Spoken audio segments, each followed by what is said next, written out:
Arash.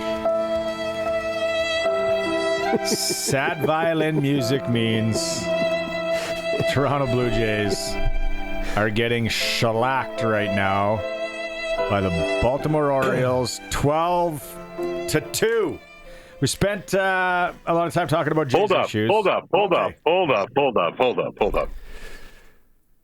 Sharky.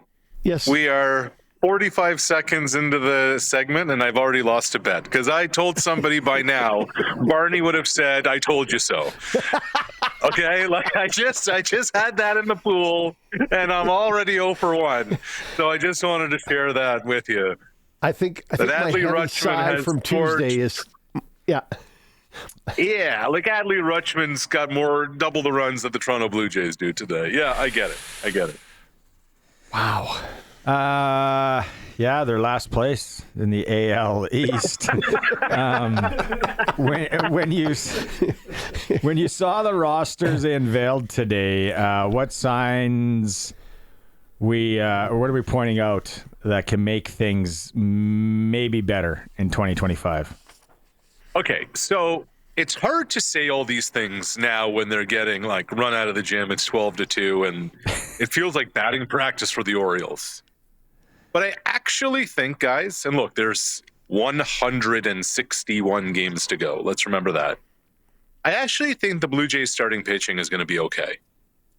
I think the Blue Jays starting pitching can get them into the 6th inning on a lot of nights.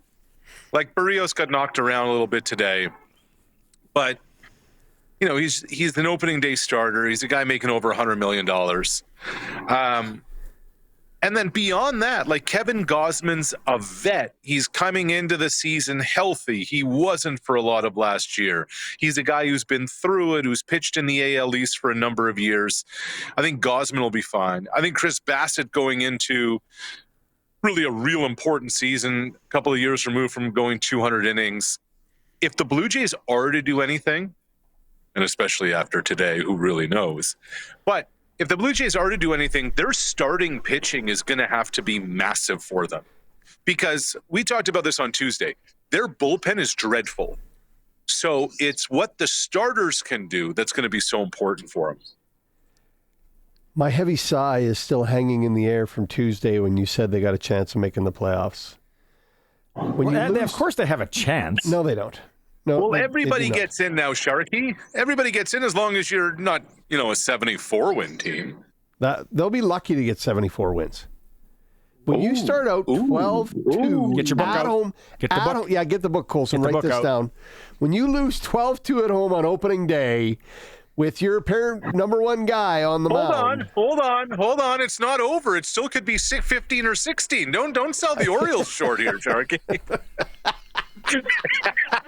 That's true. The Orioles get another at bat yet. Yeah, right. That's true. Yeah, I just don't see. I don't see enough change in this roster from last year to say that this is going to make a difference. I don't. Yeah, and I understand where you're coming from. I do. I think a healthy Bo Bichette is a big difference. I think that Vladimir Guerrero Jr., whatever this is, like, is it a pending free agent year or isn't? I think this has got to be a monster year for Vlad. But I understand a lot of what you're saying. Like, I look around, the position players, and I'm saying to myself, where's the offense going to come from outside of 3 bats? Yep. And really 2.5. Like, Alejandro Kirk is, hot and cold. So, can Bichette, not alone, but can Bichette kind of help change the fortunes? If he's healthy, if he's productive in a, free agent year, sure. But I just don't see kind of, 1 through 3, 1 through 4, I see it. Santander can give him some pop for sure. But I don't know 5 through 9 where the offensive production comes from, guys. Playing in the AL East, obviously no cakewalk. It's so tough.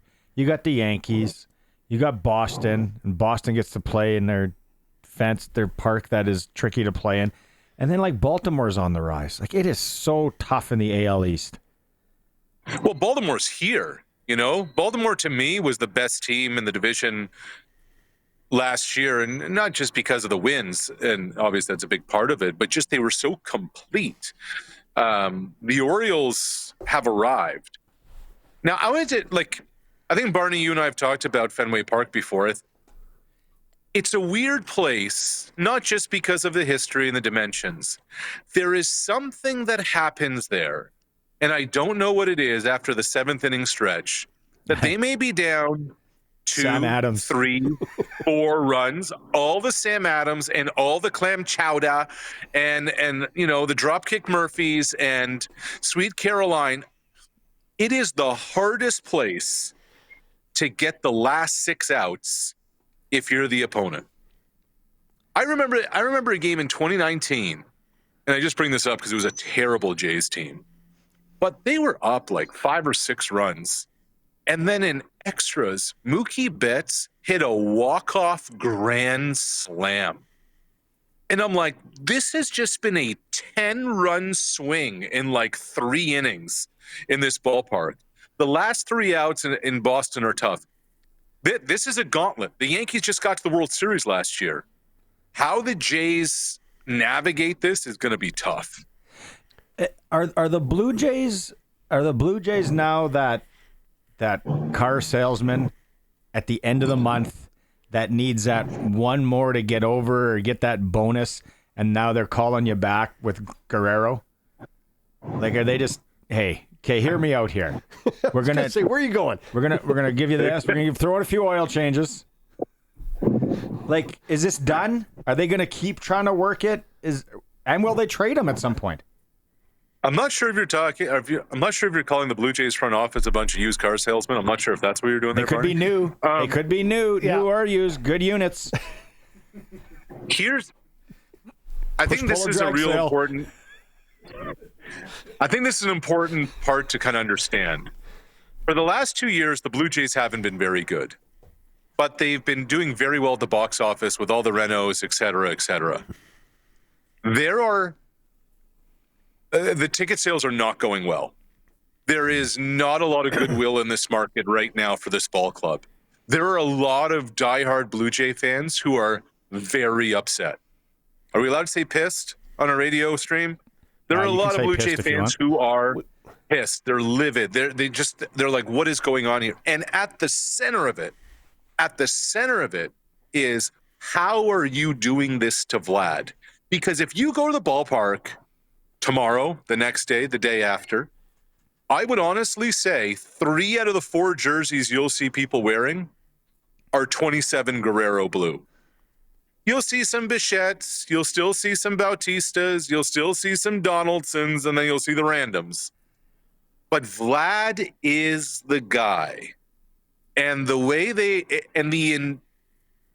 I think the interpretation of how this has all been handled and how Vlad has handled this is that they're jerking him around. And so now as the season approaches, it's like, we need to do something because the ballpark's going to be empty. The fans are upset. They're not going to show up, and there's going to be a massive problem with revenue. What's the deadline if they don't get this deal done that they got to move him? Because they can't let the asset go to the market. They can't just lose the asset. What's the deadline date that they got to sign or trade? It's a good question, Sharky.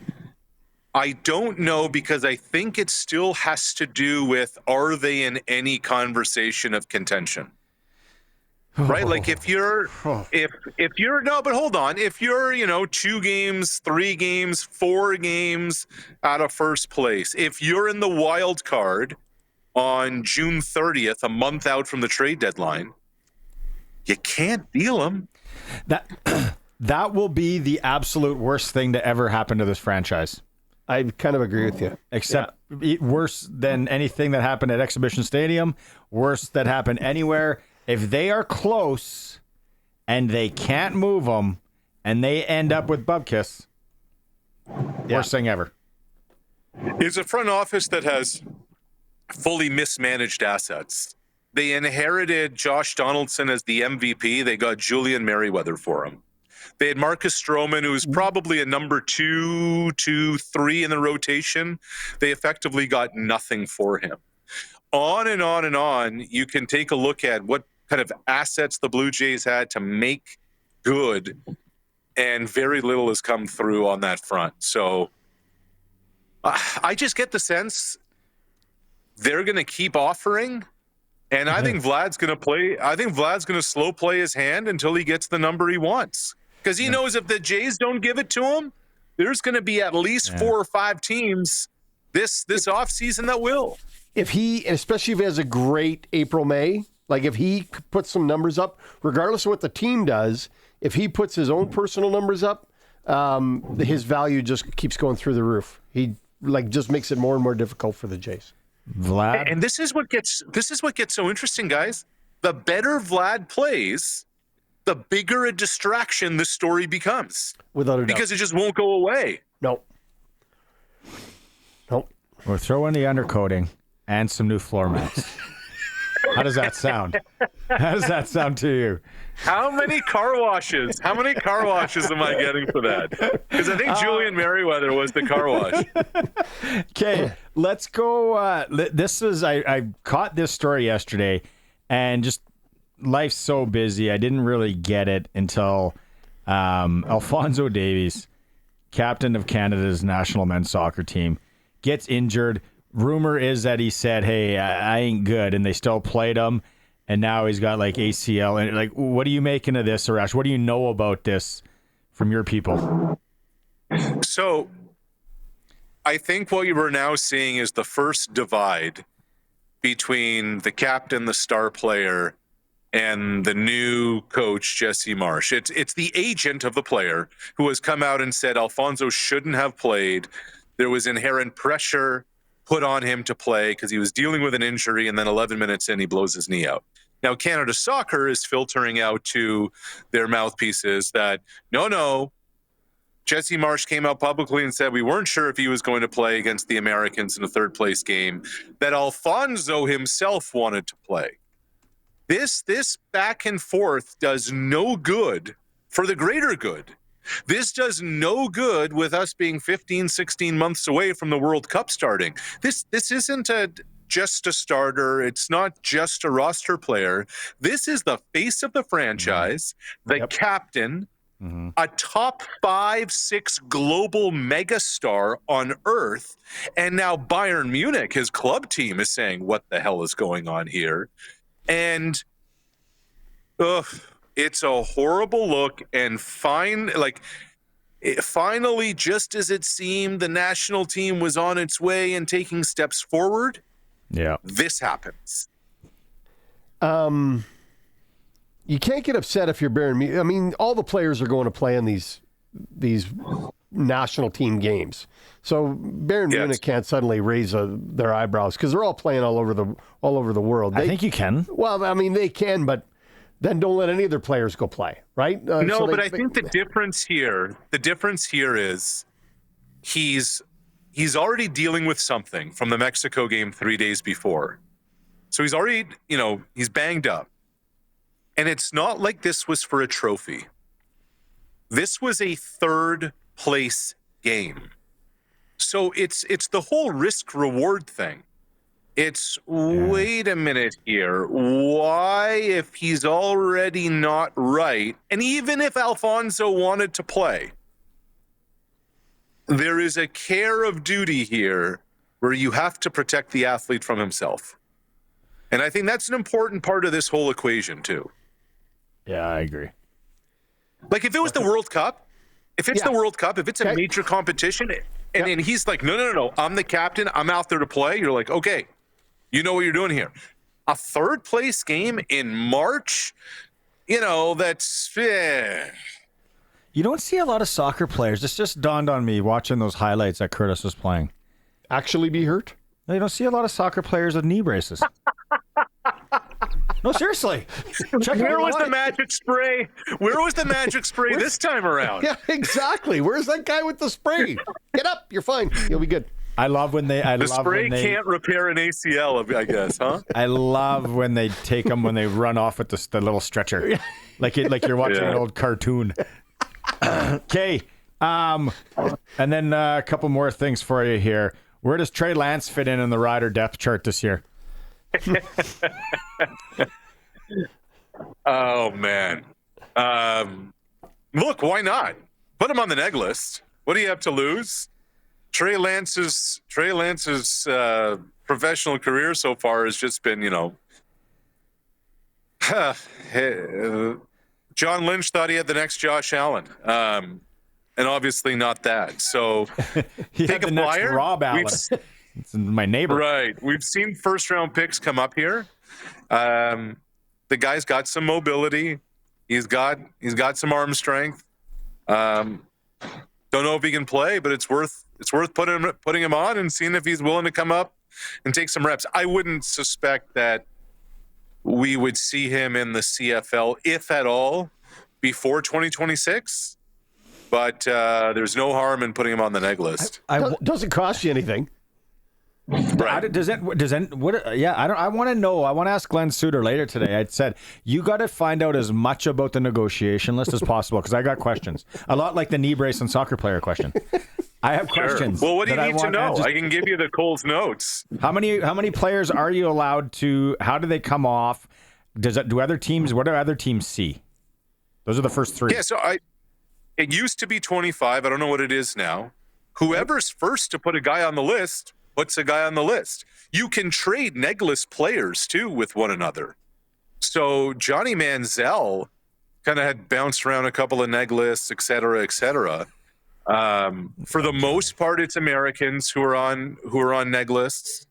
But yeah, whoever's the first to put them on the neg list becomes their CFL property. And I just think it's fascinating. Like, what would make you just like the Chase Claypool still on our neg list? I want to see said Why list. Not? I would love, like, is he still on there? And then how do these guys get put on? Is it like somebody sends a text message to be like, hey, I was out, we were out playing pool the other day, and Trey said, it'd be kind of cool to go play in Saskatchewan. My dad played. And then how does it happen? Does an agent Okay, I'll say give you something? an example. Yeah, I'll give you an example. You make it sound so simple. Maybe it is. Well, it is because you have scouts who go to different college campuses. You have scouts who go to NFL training camps and NFL preseason games. And if you see a college quarterback that you say to yourself, wait a minute, he's CFL material and probably is not going to last long in the NFL, you may send an email off to the general manager and say, I'd start watching some film on this guy. I really like this guy. Case in point, Jake Mayer. Jake Mayer is a great example. Ryan Dinwiddie, when he was the quarterbacks coach of the Calgary Stampeders, identified Jake way back when in his college days and said, there's a guy who can sling it in our league and probably isn't going to get much of a chance south of the border. Some teams are saying, okay, well, this guy's a number 3 right now on an NFL depth chart. I've been down there. I don't think he's going to last that much longer. We're willing to be patient to keep him on just in case his time comes up. Kellen Moore, who's now the head coach of the New Orleans Saints, was on the Hamilton neg list forever. He went to Boise State. Yeah, he probably still is. They probably forgot to take him off. The email, someone forgot the email password, the login password to take him off the neg list. Classic Harvard move. Yeah. So question for you on the neg list. Yeah. What's the earliest they can put a player on? Like, if they see a guy who's a freshman, can they go, we're going to add him? Or an American? American? You could put anybody anytime. So a high school kid you could put on? I mean, maybe you could. I don't think anybody really is. But college players are definitely on neg lists. Okay. We're going to ask Glenn these questions later, and his head's going to explode. He's like, well, I have no idea. Got to ask Arash. No, and the other thing too, again, while my little noodle up there starts turning, it's, does Jerry Jones know? Did he hear about this? I just wonder. So, hey, who's the Saskatchewan team putting this guy on the neg list? Like, I wonder if he knows. Now, the better question is, does Jerry Jones know who Trey Lance is?